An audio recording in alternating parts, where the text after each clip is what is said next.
आमेर का कछवा राजवंश, जिसकी हमने पहले भी चर्चा की थी, इसी का आज दूसरा जो भाग है उनके बारे में अध्ययन करेंगे।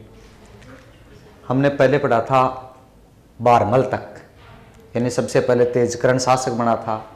तेजकर्ण के बाद में कोकिलदेव आया था, कोकिलदेव के बाद में राजदेव आया था, और राजदेव के बाद में पृथ्वीराज कछवा शासक बना था, और पृथ्वीराज कछवा के बाद में बारमल बना था। तो हमने बारमल तक का अध्ययन कर लिया था। अब हम बारमल से आगे के जो शासक हैं उनके बारे में अध्ययन करेंगे। पिछले वीडियो में हमने बारमल के अंतिम समय तक की बात लिखी थी कि उनको कोई अकबर ने एक उपाधि दी थी अमीर उल उमरा की, वहाँ तक बात पढ़ी थी।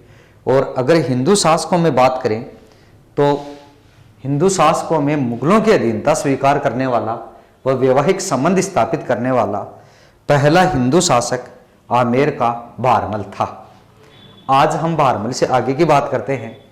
बारमल के बाद में शासक बना था, उनका पुत्र था जिनका नाम था भगवंत दास, और भगवंत दास का कार्यकाल था 1574 से लेकर 1589 तक। बारमल का पुत्र शासक भगवंत दास बना, जो भी मुगलों की सेवा में था। यानी बारमल के बाद, बारमल मुगल सेवा में शुरू हो गया था, तो उसके बाद भगवंत दास भी है, मान सिंह भी है, मिर्जा राजा जय सिंह भी है, सवाई जय सिंह भी, यानी लगभग जो शासक थे वो मुगलों के अधीन थे। भगवंत दास 1574 में शासक बना, 1589 तक रहा। इनके द्वारा अकबर के साथ किए जाने वाले कार्य और मुगलों के साथ किए जाने वाले वैवाहिक संबंध है।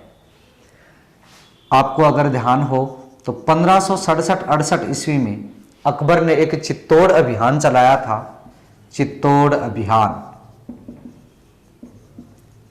और यह था चित्तौड़ दुर्ग पर आक्रमण। अकबर ने 1567-68 ईस्वी में चित्तौड़ पर आक्रमण किया था। उस समय मेवाड़ का राजा उदय सिंह था, और उदय सिंह के समय अकबर ने चित्तौड़ पर आक्रमण किया था, तो उदय सिंह स्वयं चला गया था गिरवा की पहाड़ियों में, और चित्तौड़ का कार्यभार अपने दो सेनापतियों को सौंप कर गया था, जिनका नाम था जयमल और फत्ता, जो वीरता पूर्वक अकबर से लड़ते हुए मारे गए थे। उनकी वीरता से अकबर प्रभावित हुआ था। उनकी हाथी पर सवार पाषाण मूर्तियां बनवाई थी और वो आगरा के किले में लगवाई थी। ऐसी बातें मेवाड़ से संबंधित है। यहाँ बात यह है कि भगवंत दास ने अकबर के चित्तौड़ अभियान में सहयोग किया था। तो अकबर के चित्तौड़ अभियान में सहयोग किया किसने? भगवंत दास ने। दूसरी बात, अकबर ने 1569 ईस्वी में रणथंबोर अभियान चलाया था, रणथंबोर अभियान। और रणथंबोर अभियान में भी भगवंत दास ने अकबर का सहयोग किया था। भगवंत दास का पुत्र था मान सिंह, उसने भी इस विजय अभियान में सहयोग किया था। यह भी रणथंबोर विजय अभियान था, जिसका शासक उस समय सुरजनहाड़ा नाम का शासक था। रणथंबोर का शासक कौन था? सुरजनहाड़ा। चित्तौड़ का शासक कौन था? राणा उदय सिंह। महाराणा प्रताप के पिता थे राणा उदय सिंह, वो चित्तौड़ के शासक थे। तो चित्तौड़ विजय में भगवंत दास ने अकबर का सहयोग किया। रणथंबोर विजय अभियान में अकबर का सहयोग किया। भगवंत दास को 1573 ईस्वी में, भगवंत दास को 1573 ईस्वी में अकबर ने महाराणा प्रताप के पास शिष्टमंडल के रूप में भेजा था। किस अभियान में? तीसरे अभियान में। यानी तीसरा जो शिष्टमंडल था, तीसरा जो प्रस्तावक मंडल था, उसमें महाराणा प्रताप के पास अकबर के द्वारा भेजा जाने वाला प्रतिनिधि कौन था? भगवंत दास। कब भेजा था? 1573 में। मैंने पहले भी बताया था कि महाराणा प्रताप को अपने अधीन करने के उद्देश्य से अकबर ने 4 शिष्टमंडल मेवाड़ भेजे थे, जिन 4 शिष्टमंडलों का सीधा सूत्र था जम्मा भट्टो, यानी जलाल खां कारची, मान सिंह, भगवंत दास, टोडरमल। तो तीसरा अभियान है। पहले में जलाल खां कारची आया, दूसरे में मान सिंह, इस भगवंत दास का पुत्र, जो आगे चलकर मेवाड़ का राजा बने, आमेर का राजा बनेगा, और टोडरमल चौथे अभियान में था। अभी फर्स्ट ग्रेड में यह प्रश्न पूछा गया था कि महाराणा प्रताप के पास अकबर ने अंतिम अभियान पर किसको भेजा था? तो अंतिम अभियान पर टोडरमल आया था, तीसरे अभियान पर भगवंत दास, दूसरे पर मान सिंह और पहले पर जलाल खां कारची नामक शासक आया था, जो सेनापति था उनका। तो इस प्रकार से जम्मा भट्टो से याद रखना है, ये 73 में आया था। कौन? भगवंत दास। ये तो अकबर के विजय अभियानों में और प्रस्तावक मंडल के रूप में 3 कार्य हैं। 68 में चित्तौड़ विजय अभियान में, 69 में रणथंबोर विजय अभियान में और 73 में मेवाड़ अभियान पर भेजा था प्रताप के विरुद्ध संधि प्रस्तावक के रूप में। इसके अलावा भगवंत दास ने मुगलों से वैवाहिक संबंध बरकरार रखे थे, क्योंकि मुगलों से वैवाहिक संबंध तो पहले बारमली कर लेता है, लेकिन भगवंत दास ने भी बरकरार रखे। भगवंत दास ने अपनी पुत्री मानबाई का विवाह है जहांगीर से। जहांगीर का बचपन का नाम सलीम से किया था, और मानबाई और सलीम का जो पुत्र था उसका नाम था खुसरो। मानबाई और सलीम का पुत्र कौन था? खुसरो। तो भगवंत दास ने अपनी पुत्री मानबाई का विवाह सलीम से किया था। सलीम का नाम जहांगीर था और इन दोनों का जो पुत्र था उसका नाम खुसरो था। आगे चलकर 1606 ईस्वी में इस खुसरो को मृत्यु दंड दे दिया जाता है, और उस मृत्यु दंड के बाद ये मानबाई भी अफीम का सेवन कर आत्महत्या कर लेती है, क्योंकि ये सलीम की जो हरकत थी उनसे दुखी हो गई थी। सलीम हमेशा नशे में धुत रहता था, जिस वजह से मानबाई ने भी अफीम का सेवन कर आत्महत्या कर जीवन लीला समाप्त कर ली थी। इनके पुत्र का नाम क्या था? खुसरो। तो ये वैवाहिक संबंध थे। भगवंत दास ने अपनी पुत्री मानबाई का विवाह अकबर के पुत्र सलीम के साथ किया, और इन दोनों के पुत्र का नाम क्या था? खुसरो था। ये बात थी किसकी? भगवंत दास की। तो हमने तीसरे शासक के बारे में पढ़ लिया। पहले तेजकरण था, फिर छोटा सा कोकिल देव नामक शासक था, राजदेव था, पृथ्वीराज कछुआ बना, बारमल बना, और उसके बाद कौन बना? भगवंत दास। भगवंत दास के बाद में इनका पुत्र शासक बनता है, जिसका नाम है मान सिंह। जिसका नाम क्या था? मान सिंह। तो ये भगवंत दास की बात थी। 68 का चित्तौड़ अभियान, 69 का रणथंबोर अभियान, 73 का महाराणा प्रताप के पास तीसरे शिष्ट मंडल के रूप में 73 में भेजा था, और अपनी पुत्री का विवाह किससे किया था? अकबर के पुत्र सलीम से किया था। तो इसके बाद हम बात करते हैं किसकी? मान सिंह की। मान सिंह अपने बुआजी के साथ ही अकबर की सेवा में चला गया था 1562 में, जब बारमल ने अपनी पुत्री हरकाबाई का विवाह सांबर झील शाकंभरी माता के मंदिर के पास अकबर से किया था। उसी समय मान सिंह उनकी सेवा में चला गया था। तो मान सिंह का जो शासन काल है और मान सिंह के मुगल सेवा काल है, उसमें अंतर है। ये मान सिंह प्रथम था। मान सिंह प्रथम का कार्यकाल 1589 से लेकर 1614 ईस्वी तक था, जबकि अगर इनकी मुगल सेवा काल की बात करें, मुगल सेवा काल, तो इनका मुगल सेवा काल था 1562 से लेकर 1614 ईस्वी तक। यानी मुगल सेवा काल का जो समय है ये 62 से लेकर कब तक? 1614 तक, जबकि शासन काल है 1589 से 1614 तक। मान सिंह अकबर की सेवा में था, इसलिए मान सिंह भी, मैंने अभी थोड़ी देर पहले बताया था, सबसे पहली बात 1569 ईस्वी में रणथंबोर विजय अभियान में अकबर का सहयोग किया था।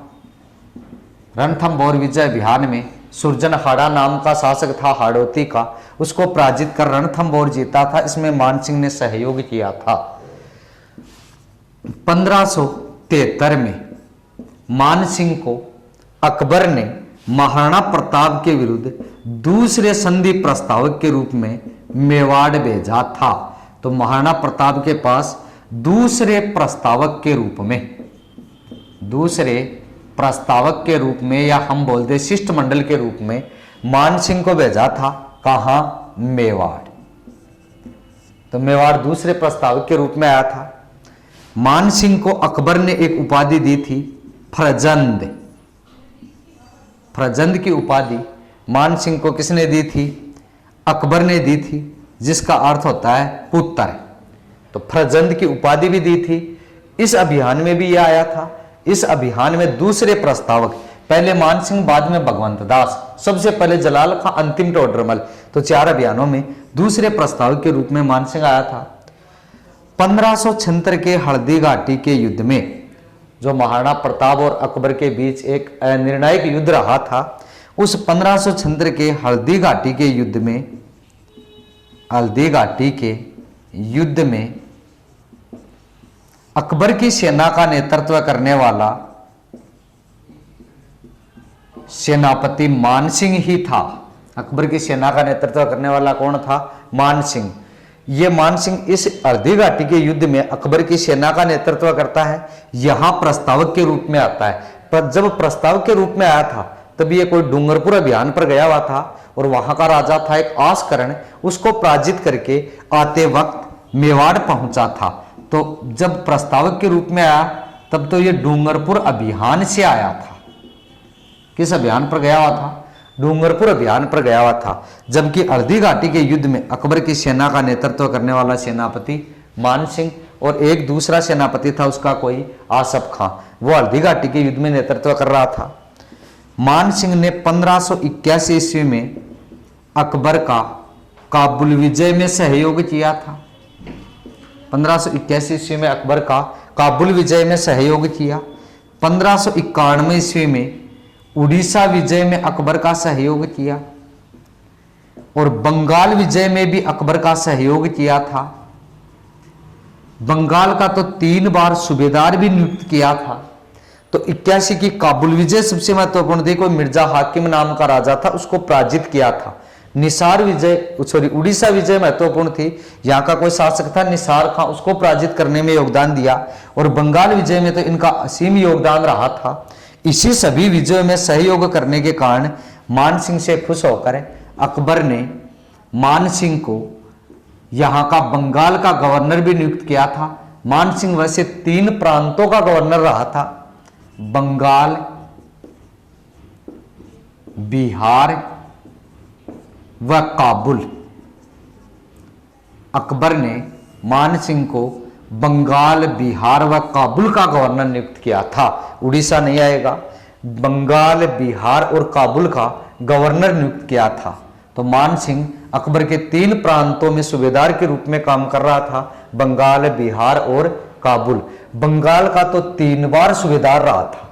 बंगाल का कितनी बार? 3 बार सूबेदार रहा। हालांकि बंगाल, बिहार और काबुल का इसे सूबेदार नियुक्त किया गया था।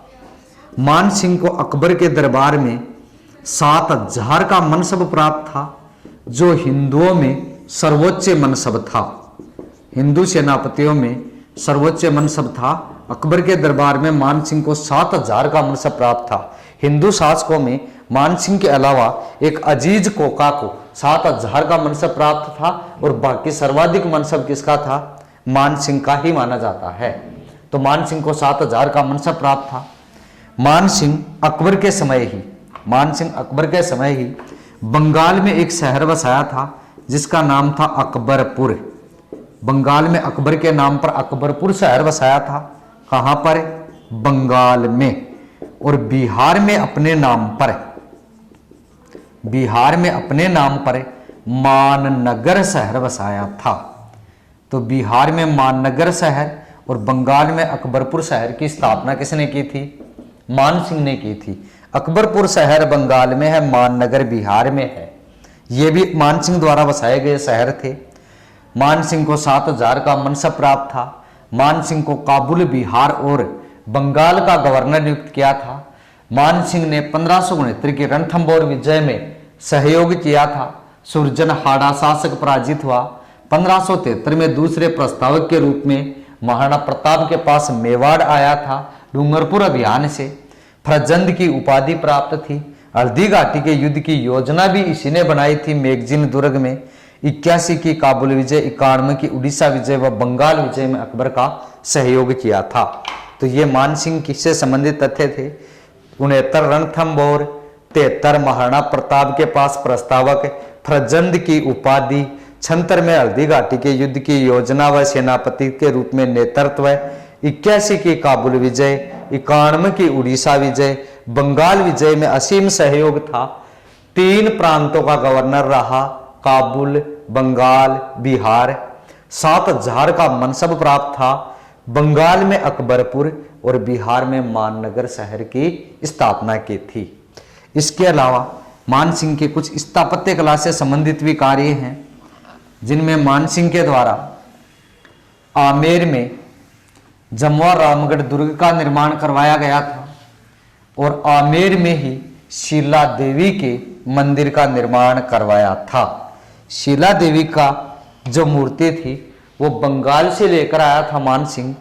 तो मानसिंह के द्वारा आमेर में जमवा रामगढ़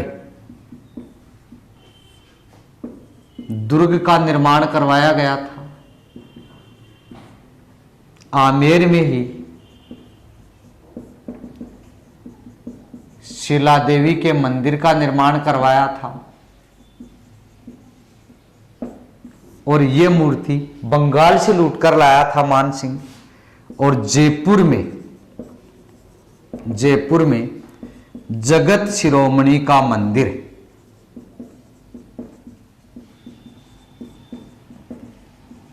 जयपुर में जगत शिरोमणि के मंदिर का निर्माण भी किसने करवाया था?